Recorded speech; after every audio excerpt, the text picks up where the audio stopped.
Shalom Bapak Ibu Saudara-saudari sekalian. Perenungan firman Tuhan kita pada hari ini bertema sumpah palsu, yang terambil dari Keluaran pasalnya yang ke-20 ayatnya yang ke-16.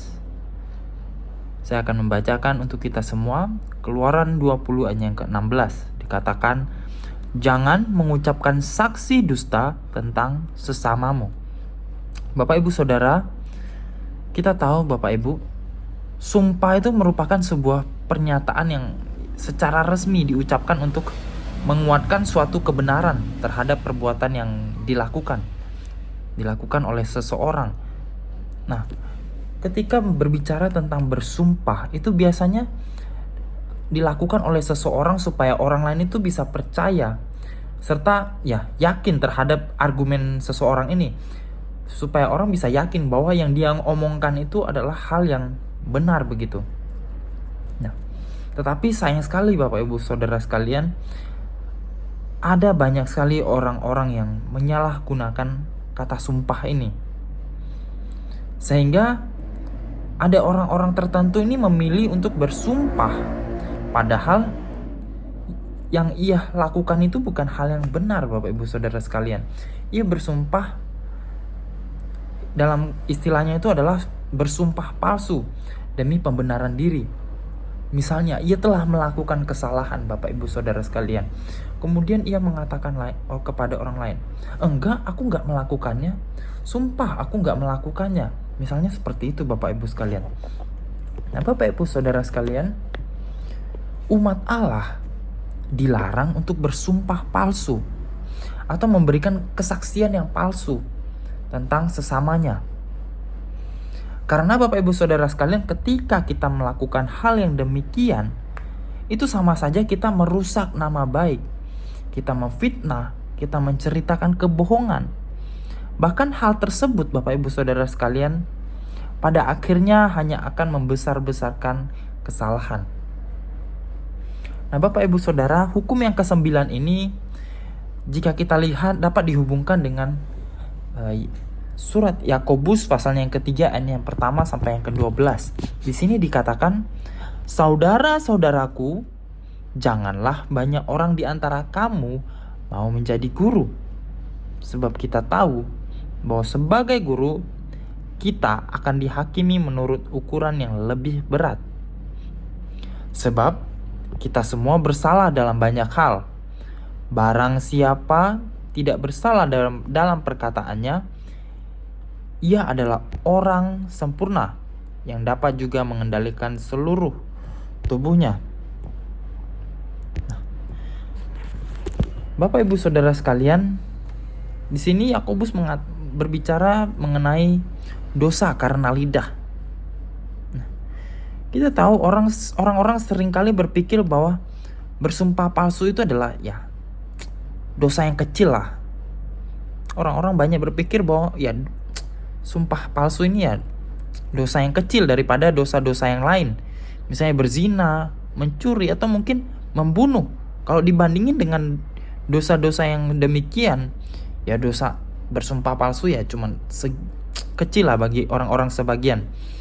Nah Bapak Ibu Saudara, jika kita menganggap bahwa sumpah palsu atau memberikan kesaksian palsu kita anggap sebagai hal yang biasa, maka lama-kelamaan kita akan kebal dan kita akan terus-menerus memberikan kesaksian palsu karena kita sudah menganggap itu hal yang biasa.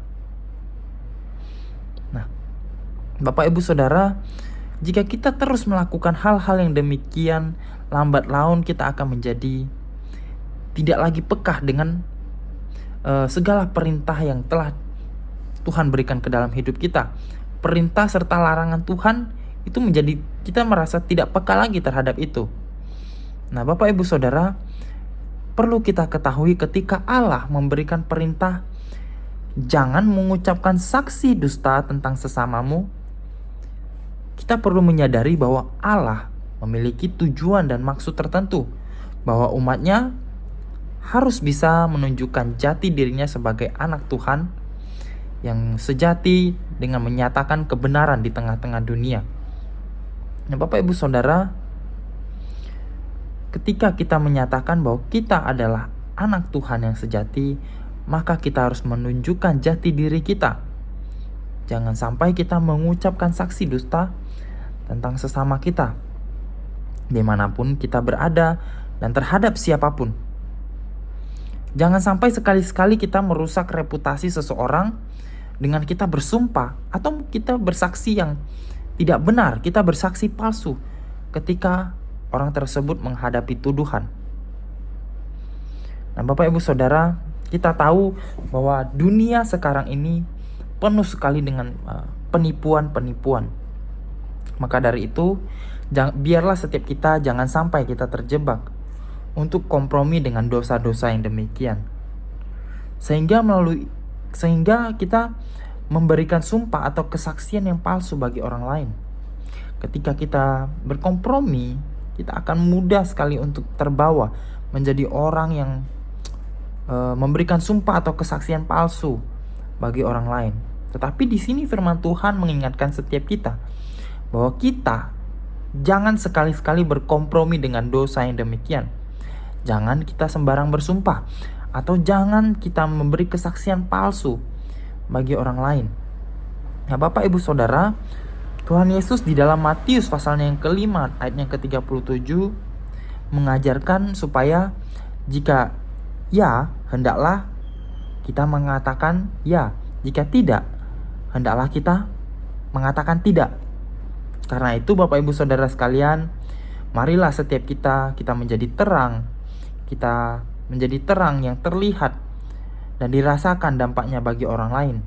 Sehingga melalui apa yang kita lakukan, kita memuliakan Bapa kita di sorga. Mari bersama kita berdoa. Bapa dalam surga, kami mengucap syukur untuk firman Tuhan yang telah bersama kami renungkan ya Bapa. Ya Bapa, hari ini kami datang di hadirat-Mu. Kami berdoa untuk setiap kami ya Bapa. Biarlah setiap kami di dalam kehidupan kami dapat menjadi umat yang berkata-kata di dalam kebenaran. Dan kami dapat menjadi umat yang senantiasa menolak dusta di dalam kehidupan kami. Kami menolak dusta yang sekiranya dapat menjatuhkan orang lain ya Bapa. Biarlah yang keluar dari mulut kami adalah kebenaran-kebenaran firman Tuhan. Kami berdoa untuk setiap kami ya Bapa. Kami sadar kami manusia yang lemah. Seringkali kami lemah. Seringkali kami tidak sadar melakukan hal-hal yang demikian.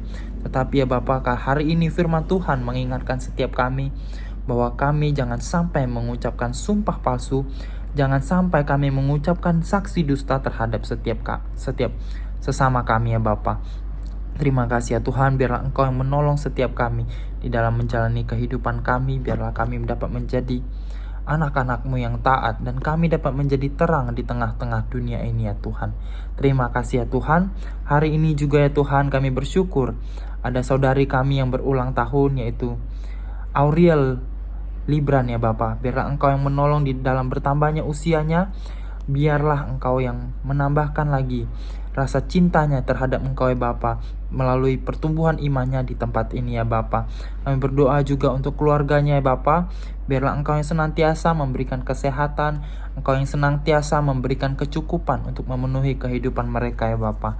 Kami berdoa untuk seluruh keluarganya ya Bapa. Biarlah Engkau yang menghadirkan cinta kasih-Mu di tengah-tengah mereka, sehingga mereka dapat merasakan saling mengasihi satu dengan yang lain melalui kasih-Mu di tengah-tengah keluarga mereka ya Tuhan. Terima kasih ya Tuhan. Di dalam nama Tuhan Yesus kami berdoa dan mengucap syukur. Amin.